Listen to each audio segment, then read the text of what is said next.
Hello, ladies and gentlemen, welcome back, and this is the promised video about my ice farm design. Hooray! Finally, I hope you are also as excited as I am.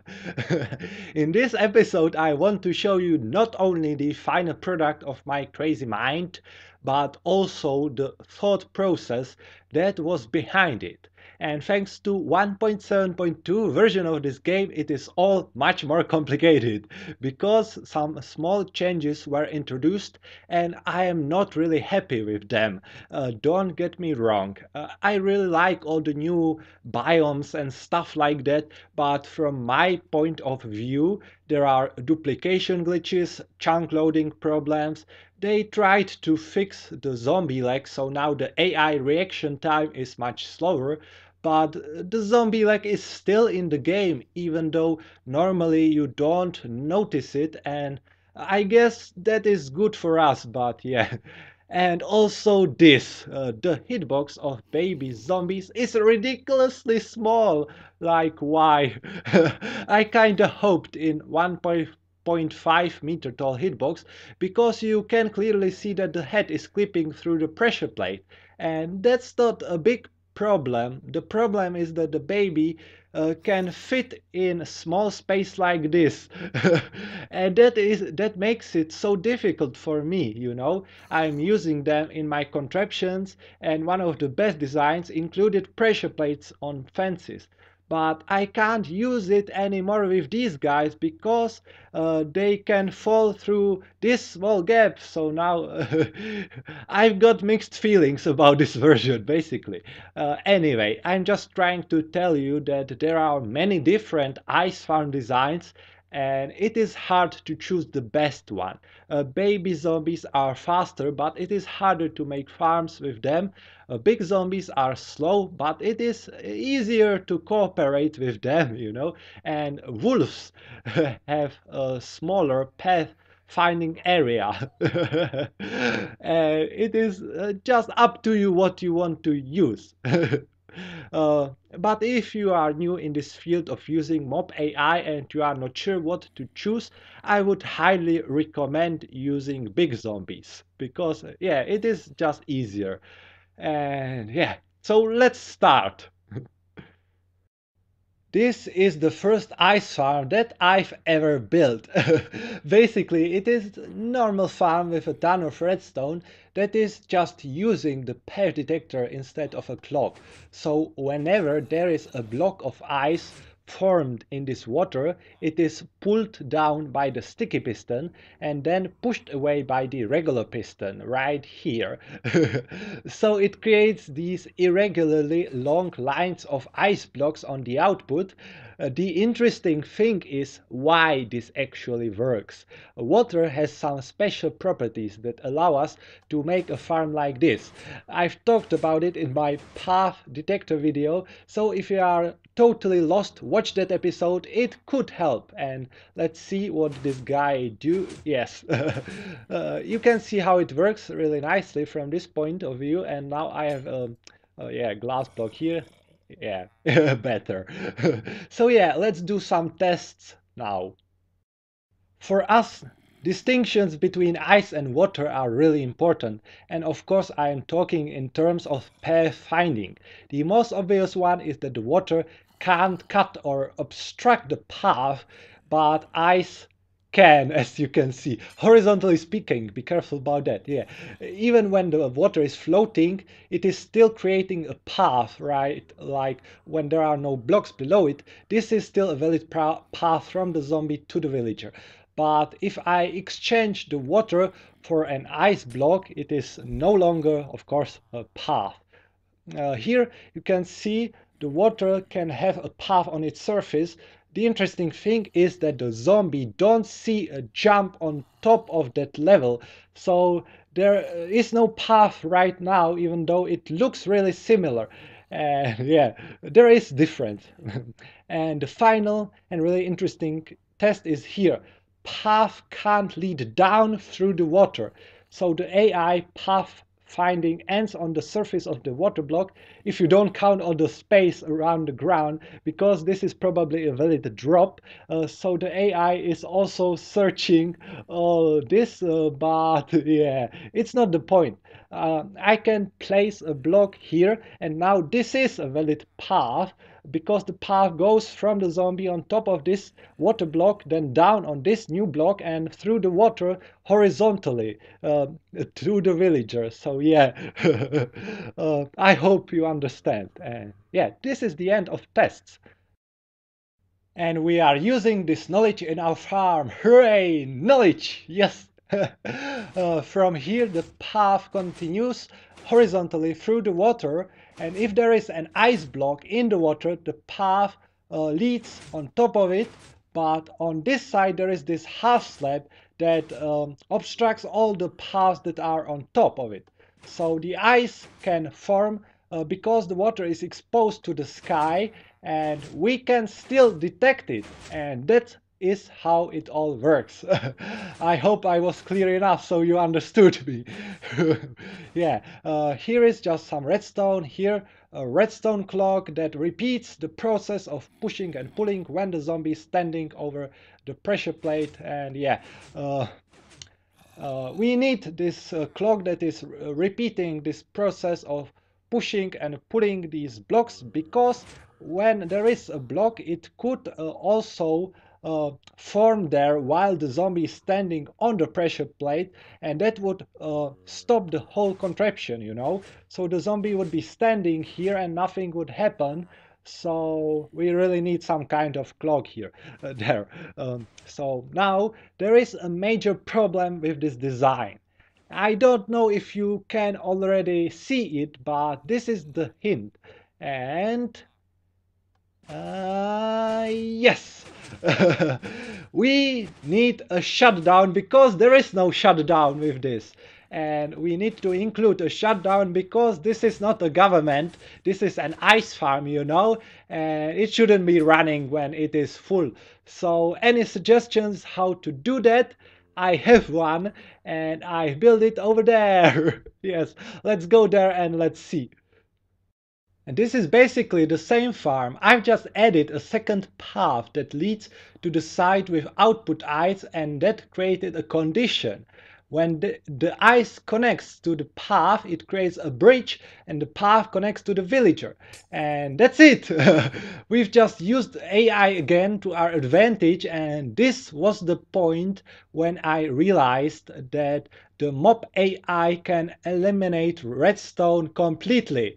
So yeah, this is really cool. I can just show you, like right now it should be working. And yeah, there is no ice right now in the water channel. Let's just break this all, and it should create an ice block. It's sometimes, you know, it's random, so let's just yeah, put ice, not here, like place it here, and now it should work again. Yes, and place one more, and now after this it should stop. Yes, and now let's visit a completely redstoneless, or yeah, another design. And here we are, and by redstoneless I meant if you don't count dust in a piston recipe. And this is probably the best design, but sadly in 1.7.2 it doesn't work with baby zombies, so that's why I'm using the big zombie here. And yeah, it is really resource friendly, just a pressure plate on a fence. The fence is still creating a valid path for the zombie, but the zombie can't get through it. But the fence still allows the zombie to step on the plate, so to trigger the piston that extends, and the piston pushes this open gate that pushes an ice block that would be in this water, basically like that. Let's place an ice block here, and let's see again what happens when the zombie steps here. Yeah, like when it is extended, there is no path again, so the zombie can go to another cell, or to the villager. So yeah, that is how it works. And about these stripes that we are generating, these ice stripes, you can't really, I can't really think about anything that would be more efficient than this. Because if you imagine, for example, the designs that are creating a cube, you still need more than one piston per one stripe there, and here we are using just one piston per one stripe. So resource wise, it is really like the ratio is really good.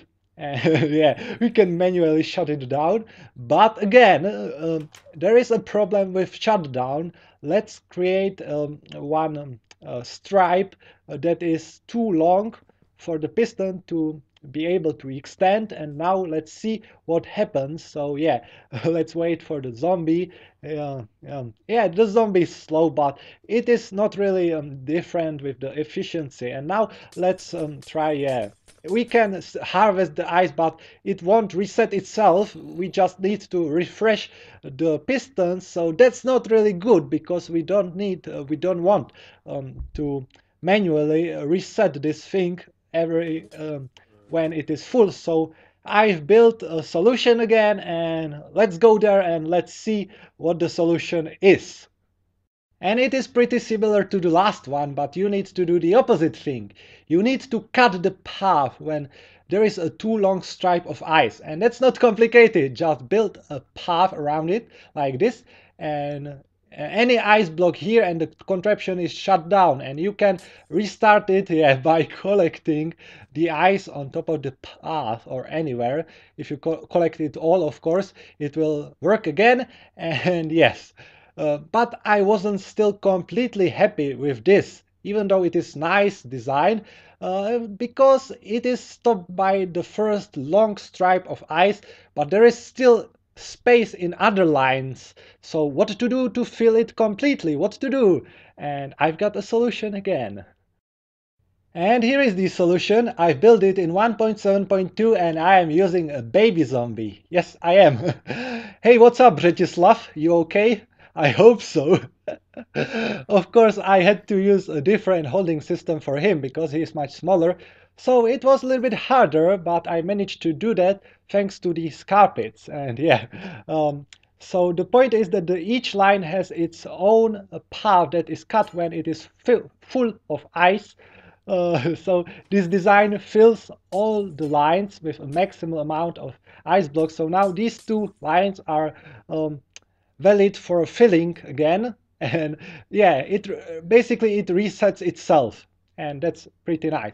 And I am using these fences here so you can see better, but actually 2 meter high wall would be better for you, or something like this, a corridor 1 meter tall with a baby zombie, because fences can create a rendering lag if you are building something huge with them. So yeah, be careful. And here this design uses carpets that are preventing zombies from jumping on this block. So that's why these carpets are here, and that's the point of this all. So yeah, let's see one more. Yeah, nice. And let's go to a similar design. And this is almost the same farm, but the holding area is a little bit different because I am using soul sand here with this block. And yeah, this is an old trick that is still in the game. And yeah, you can use it as well because yeah, you can't go through it.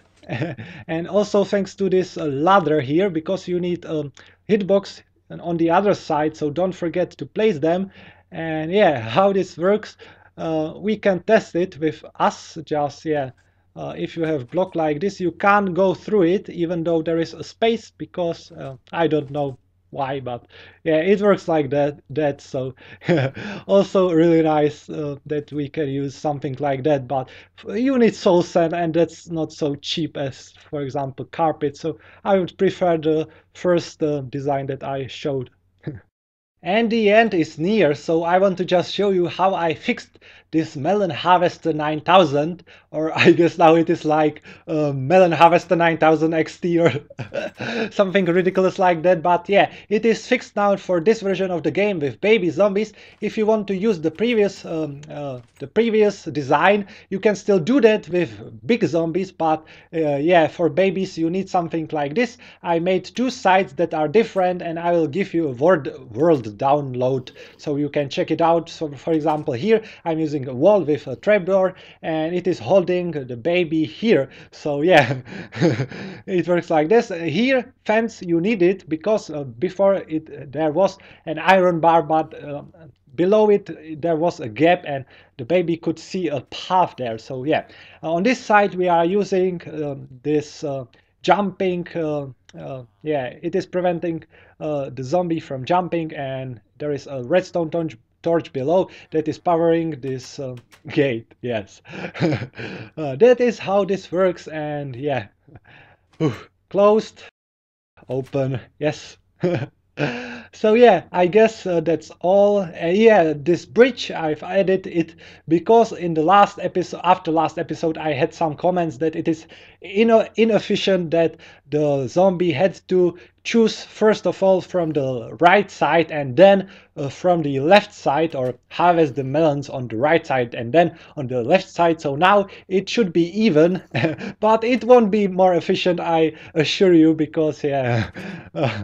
And yeah, down below, yeah, I also changed this contraption here. Just used this trapdoor here and some more slabs to prevent babies from escaping. So yeah, now there is this trapdoor. And yeah, that's it. We can just wait till the baby arrives here with the melons. And yeah, about the ice, yeah, here it is. And I love this part when the yeah, exchange happens. Now it is sucking the melons from the minecart, and this is still hilarious. Yeah, we are filling the chest with melons. And yeah, about the ice farms. If you want a more detailed tutorial, don't ask me, because yeah, this is enough from me. If you want more detailed tutorial, ask, I don't know, Docam might, I don't know, ask Docam. He might be willing to make a tutorial, I don't know. But yeah, this is the end, guys. No, it's not. I want to show you one more thing. Sorry. This is the X-ray, and it is broken right now, as you can see. But when you stand right next to the fence, you can place it and then walk into the block, and you can see everything. So yeah, you don't need to jump. You just need to walk into it. So yeah, just a simple fix. And yeah, this is the end. Thank you for watching, and bye bye.